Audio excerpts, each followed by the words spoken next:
मैं पूरी ठंड में आपको ये कहानी सुनाने आया हूँ जिसने 17 बार श्री कृष्ण पर आक्रमण किया। इसकी वजह से श्री कृष्ण का नाम भगोड़ा भी पड़ गया था। वो कंस का ससुर था। दोनों रानियों का आधा आधा पुत्र हुआ और एक जरा नाम की राक्षसी आ गई। अब श्री कृष्ण भी परेशान कि यार ये तो हर बार आ जाता है और मैं 100 राजाओं की शिव जी को बलि दूंगा।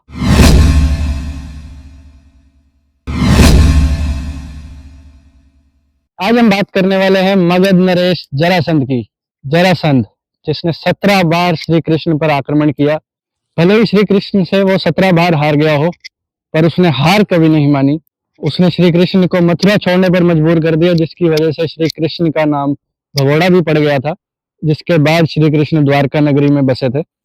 आज हम उसी मगध नरेश जरासंध की बात करेंगे। सबसे पहले तो जानते हैं मगध नरेश का जन्म कैसे हुआ। मगध जो एरिया है वो आज का बिहार है।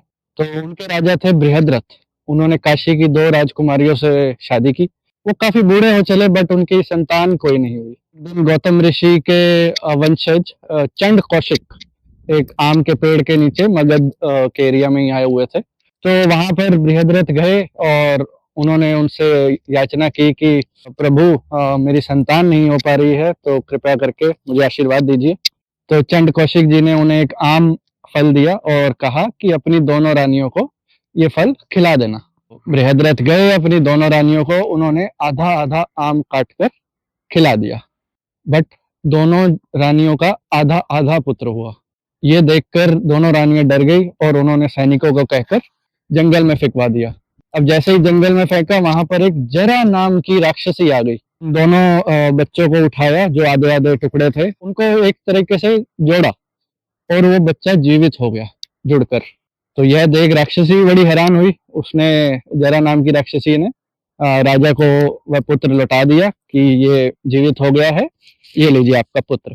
अब मजे की बात यह, जरा राक्षसी थी और संधि मतलब जोड़ना, तो इसीलिए जरासंध का नाम जरासंध पड़ा।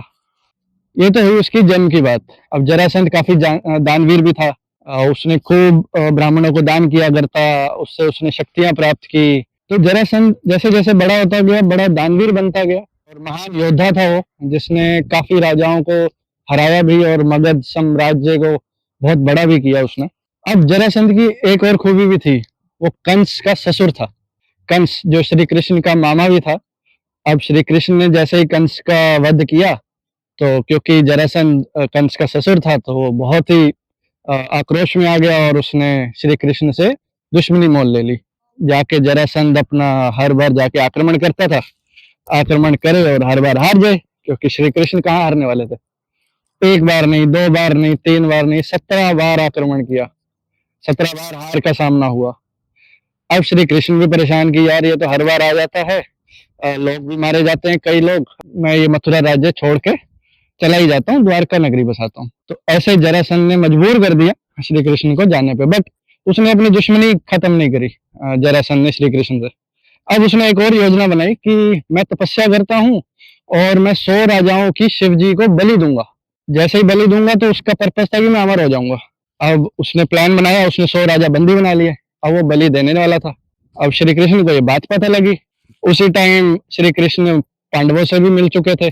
अब श्री कृष्ण, अर्जुन और भीम, ये तीनों गए ब्राह्मण वेश धारण करके। जैसे ही वो श्री कृष्ण और भीम अर्जुन वहां गए, क्योंकि ब्राह्मण थे वो पहचान नहीं पाया। जाते ही उसने कहा कि मैं 100 गाय भेंट करता हूँ, कुछ और चाहिए हो तो बताना। जरासंध ने ये बोला। श्री कृष्ण तो सब जानते थे, तो उन्होंने भीम के साथ प्लानिंग कर रखी थी कि भीम, इसको मल्ल युद्ध के लिए ललकारना।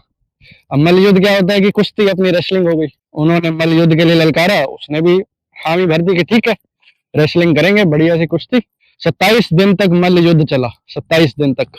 और भीम ने जरासंध को हरा दिया। उसने उसको टांगों के बीच में से फाड़ दिया और टुकड़े यूं गिर दिए। ठीक है, वो सबको लगा ये मर गया जरासंध, बट उसके टुकड़े फिर से जुड़ गए। ऐसा उसने कई बार किया। भीम ने जरासंध के टुकड़े करके फैला दिए और जैसे ही फेंके वो टुकड़े जुड़ने लग गए। अब टुकड़े जब भी जुड़ जाएं फिर जरासंध जीवित हो जाए, ये बड़ी विडंबना थी। तो श्री कृष्ण ने एक घास का तिनका लिया, उसे तोड़ा और उसे उल्टी दिशा में फेंक दिया, ये बताने के लिए भीम को कि जब तुम जरासंध को फाड़ो, मारो, तो सीधी दिशा में मत फेंको, उल्टी दिशाओं में फेंको, तो वो जुड़ेगा नहीं। और जरासंध फिर नहीं जुड़ा और ऐसे उसकी मृत्यु हो गई। तो इस कारण 100 राजा भी छूट गए।